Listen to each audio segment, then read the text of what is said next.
Notes from Underground by Fyodor Dostoevsky. As I read this, I was at times like I related to some of the character. The way that he is, I don't know, he's petty. It's almost like a bit of a George Costanza, where he finds the fault in everyone around him. I pretty much loved like every single moment. And when you read him, it's like he captures well when you're having those like cynical twisting of thoughts, like conversing with yourself, like, well, I could have said something, and just the way he talks to himself is so funny. I found it interesting when he was talking about all the issues of man and 2 times 2 equals 4, and that at some point man's needs can all be decided by some table.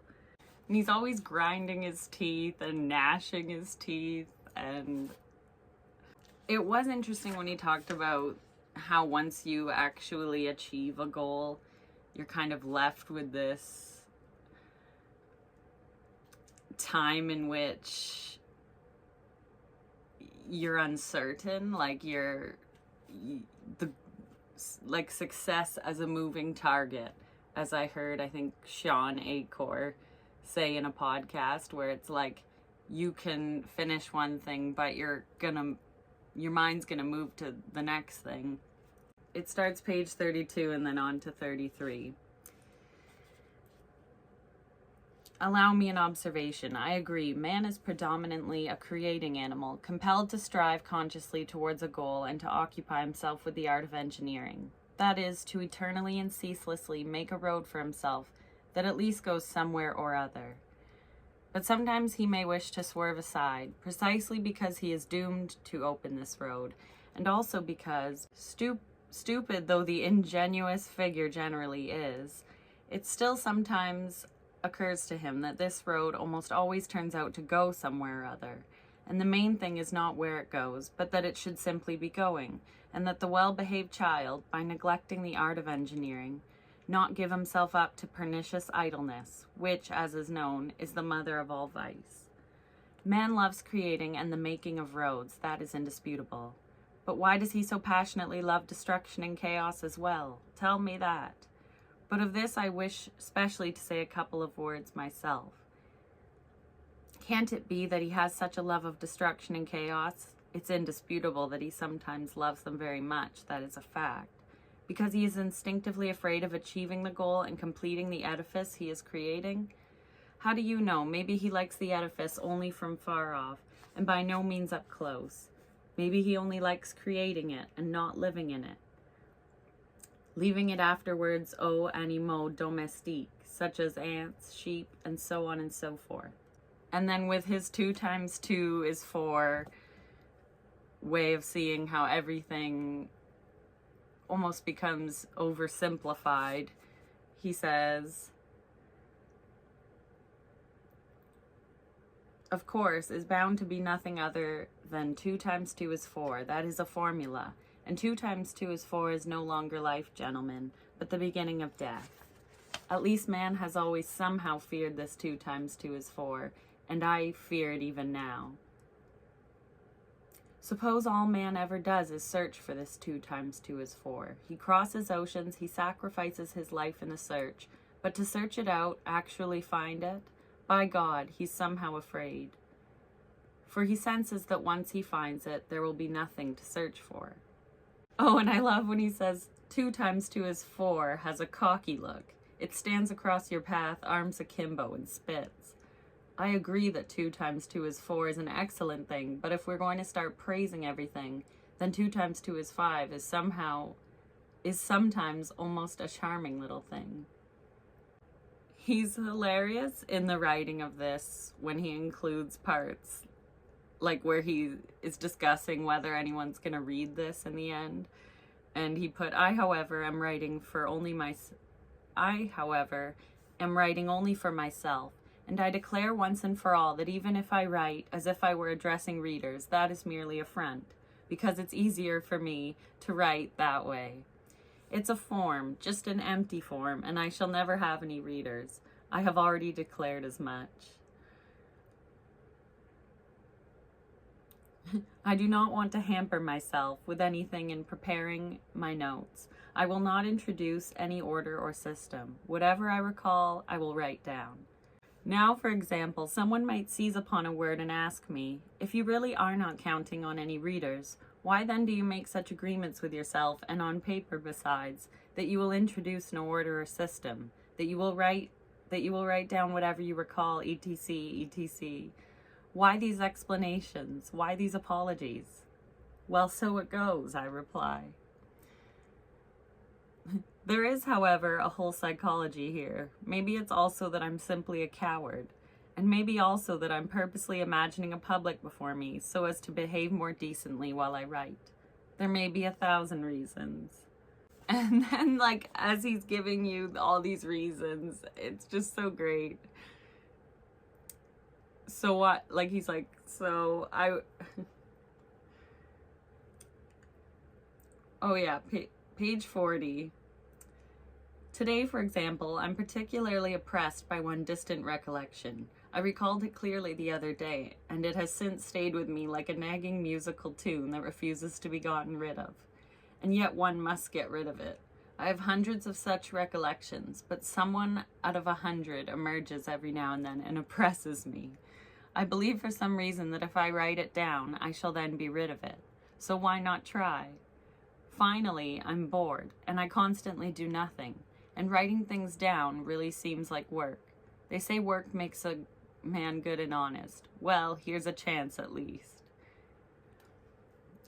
And he sets you up for the next chapter that's called Apropos of the Wet Snow, which I loved, and then just seeing it. Snow is falling today, almost wet, yellow, dull, and it was falling yesterday, and it was falling the other day as well. I think it was apropos of the wet snow that I recalled this anecdote that now refuses to be gotten rid of.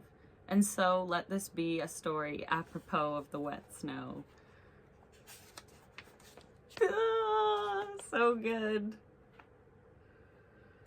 And then in the notes it explains the apropos of the wet snow. In his Dostoevsky, The Stir of Liberation, Joseph Frank, drawing attention to an 1849 article in which the Russian critic P.V. Anakov points to wet snow as a common meteorological condition in descriptions of Petersburg by writers of the natural school, suggests that Dostoevsky used the same wet snow here to evoke both the atmosphere of the period he is going to write about, the late 1840s, and the naive assumption of its literature, which he himself had shared. 54, he always sees this man, and before he had been, I think he saw him in a bar, this officer guy, and he wanted him to be like, or he saw him as he passed and saw someone getting thrown out of a window, and then he decided that he'd like to be as well, so he like kind of went in to the bar to this man, and he just kind of brushed past him, and then he's planning that he wants, when he sees this man again, to get him to move for him or to shove him. It tormented me that even in the street I simply could not be on equal footing with him. Why is it invariably you who swerve first? I kept nagging at myself in furious hysterics, sometimes waking up, say, between 2 and 3 in the morning. Why precisely you and not him? There's no law that says so. It's not written anywhere. Well, then let it be equal, as is usual when men of delicacy meet. He can yield by half, and you by half, and so you will pass mutually respecting each other. But it was never so, and I still kept swerving, and he did not even notice that I was giving way to him. And then a most astonishing thought suddenly dawned on me. What, I fancied, what if I meet him and do not step aside? Deliberately do not step aside. Even if I have to shove him, eh? How will that be? This bold thought gradually took such possession of me that it left me no peace. I dreamed of it ceaselessly, terribly, and deliberately went more often to Nevsky to picture more clearly how I was going to do it when I did. I was in ecstasy.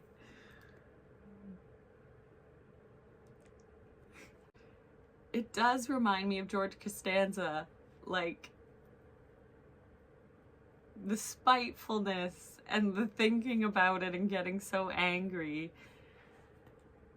I love how he says he'd wake up in the night, 2 or 3 usually, and think about it.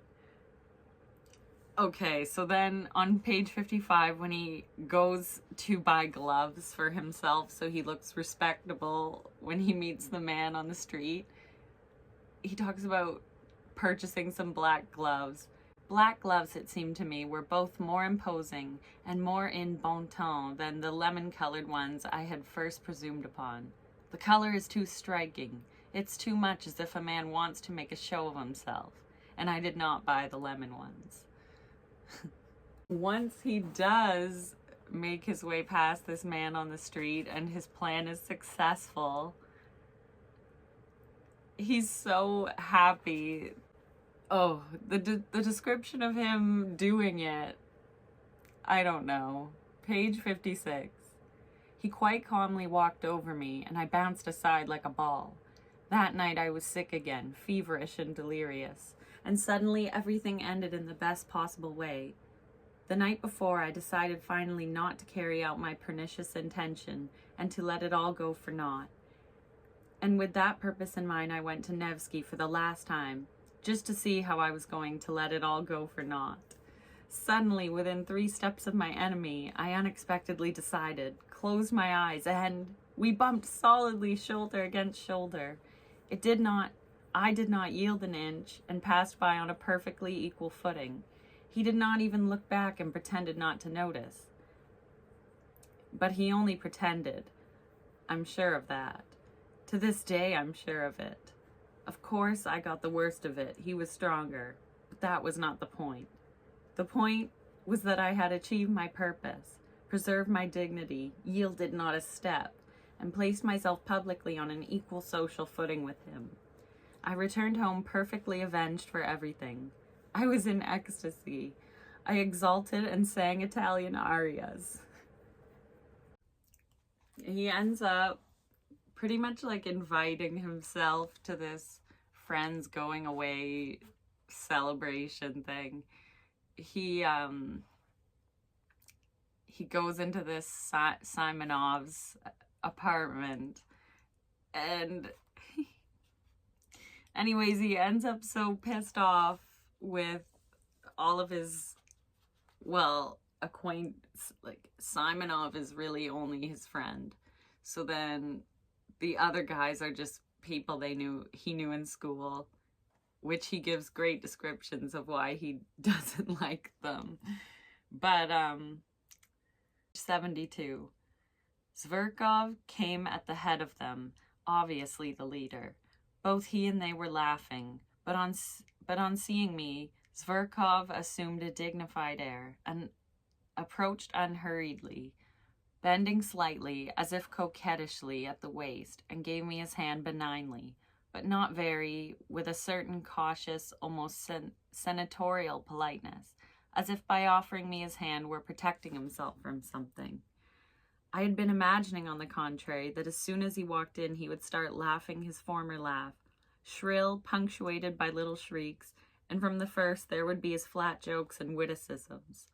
I had been preparing myself for them since the previous evening, but I by no means expected such down-the-nose, such excellential benignity. So he now fully considered himself immeasurably superior to me in all respects. If he simply wanted to offend me with this senatorial air, it was not so bad, I thought. I'd be able to get back at him somehow.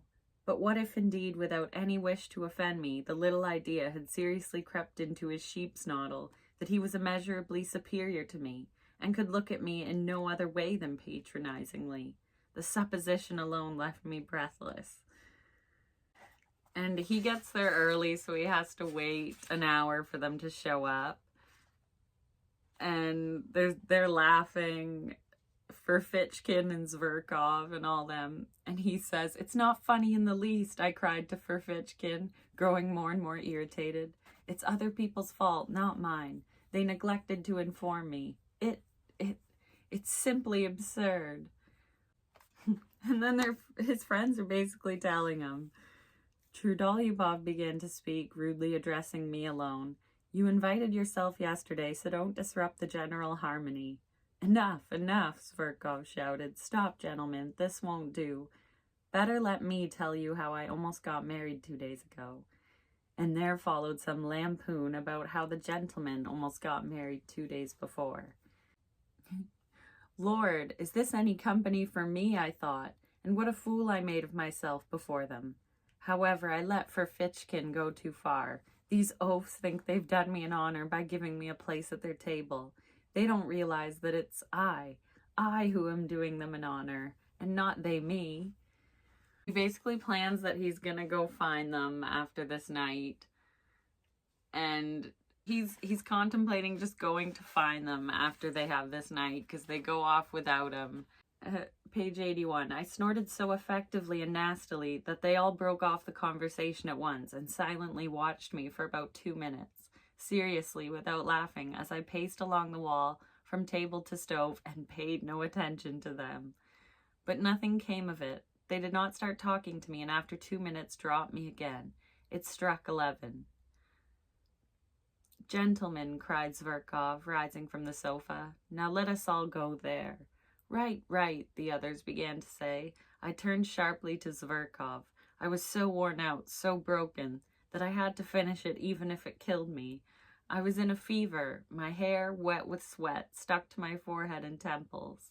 And then, "Aha, so dueling's not your sport," Furfitchkin hissed venomously. A sharp pain went through my heart. "No, I'm not afraid of a duel, Furfitchkin. I'm ready to fight you tomorrow, even after a reconciliation. I even insist on it, and you cannot refuse me. I want to prove to you that I'm not afraid of a duel. You'll have the first shot, and I'll fire into the air." "He's indulging himself," remarked Simonov. "Downright crack-brained," echoed Trudolyubov. "Let us pass. Why, you're standing in the way." "What do you want?" Zverkov responded contemptuously. Their faces were red, their eyes were shiny. They had drunk a lot. And then on page 82, I remained alone for a moment. Disorder, leftovers, a broken wine glass on the floor, spilt wine, cigarette butts, drunkenness and delirium in my head, tormenting anguish in my heart, and finally the servant who had seen everything and heard everything, and kept peeking curiously into my eyes. So yeah, he's planning to go find them. Page 83, he's like, their trail was already cold, but no matter.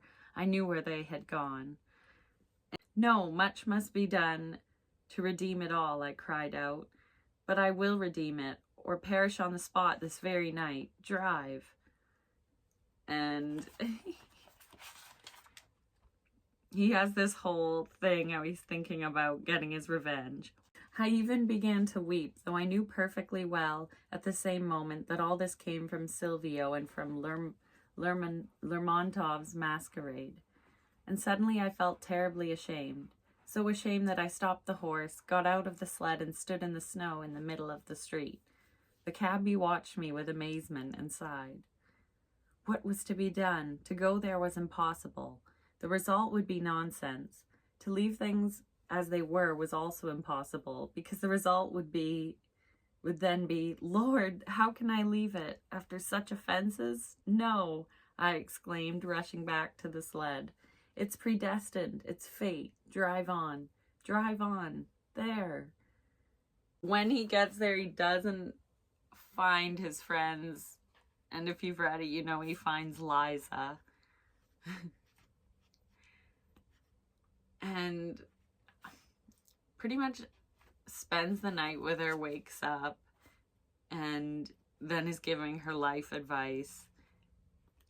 Gives her his address, which then he's at home, like, dreading and, like, weirdly anticipating when she's gonna come to see him. And he's like, but, like, look at me, I'm disgusting. Like, if she comes here and sees me as I am, I'll be so embarrassed. Him and that Apollon, his, like, housekeeper person.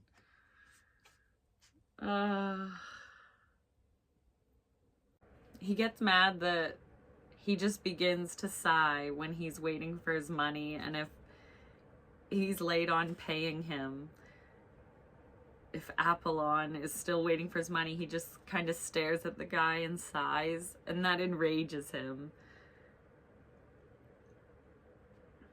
If I suddenly asked him what he wanted, he would make no reply and go on staring at me point blank for several seconds more. Then, pressing his lips together in some special way with a significant air, he would turn slowly on his heel and slowly go to his room. About 2 hours later, he would suddenly emerge again, and again appear before me in the same way.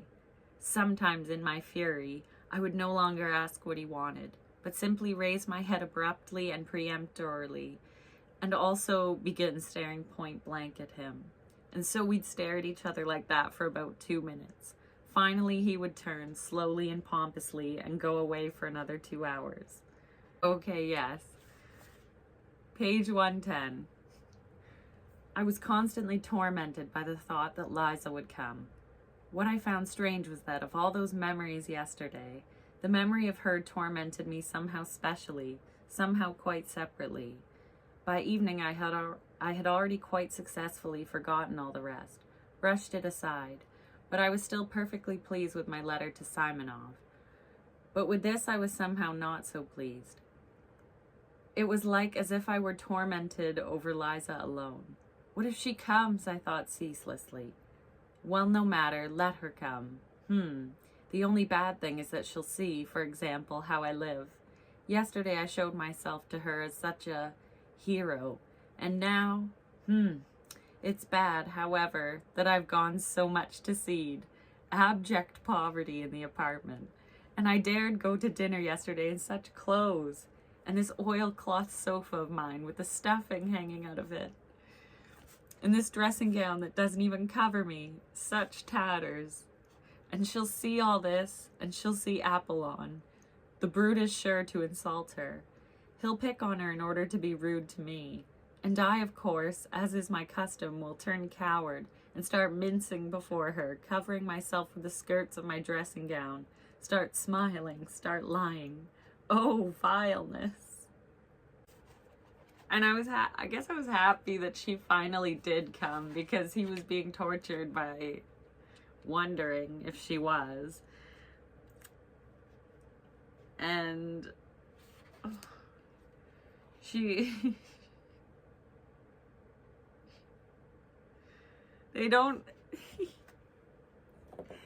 gets so crazy over her being there because he's so worked up with the Apollon thing and everything. So on page 122. Why did you come? Answer, answer, I kept exclaiming, all but beside myself. I'll tell you why you came, my dear. You came because of the pathetic words I said to you then. So you went all soft and you wanted more pathetic words. Know then, know that I was laughing at you at the time, and I'm laughing now. Why do you tremble? Yes, laughing. I'd been insulted earlier at dinner by the ones who came there ahead of me. I came there to give a thrashing to one of them, the officer, but I didn't succeed. He wasn't there. I needed to unload my offense on someone to get my own back, and you turned up. So I poured out my spite and laughed at you. I'd been humiliated, so I too wanted to humiliate. They'd ground me down like a rag, so I too wanted to show you my power. That's what it was, and you thought I came then on purpose to save you, right? That's what you thought? That's what you thought? Because he does try to give Liza this, like, talk of, like, you should get out of this being a prostitute you should not do this with your life because you'll end up dead and in a nameless grave. And just on page 123, when he's reflecting on how he gave that, he's like, but I couldn't stand it myself because I'm trash. I got all scared and like a fool gave you my address, devil knows why. And afterwards, even before I got home, I was already cursing you up and down for that address. I already hated you because I'd lied to you then. Because I only talk a good game. I only dream in my head. But do you know what I want in reality? That you will all go to hell. That's what. I want peace. I'd sell the whole world for a kopeck this minute. Just not to be bothered. Shall the world go to hell, or shall I have my tea? I say let the world go to hell, but I should always have my tea. Did you know that or not? Well, and I do know that I'm a blackguard, a scoundrel, a self-lover, a lazybones. I spent the past 3 days trembling for fear you might come. And do you know what particularly bothered me all these days?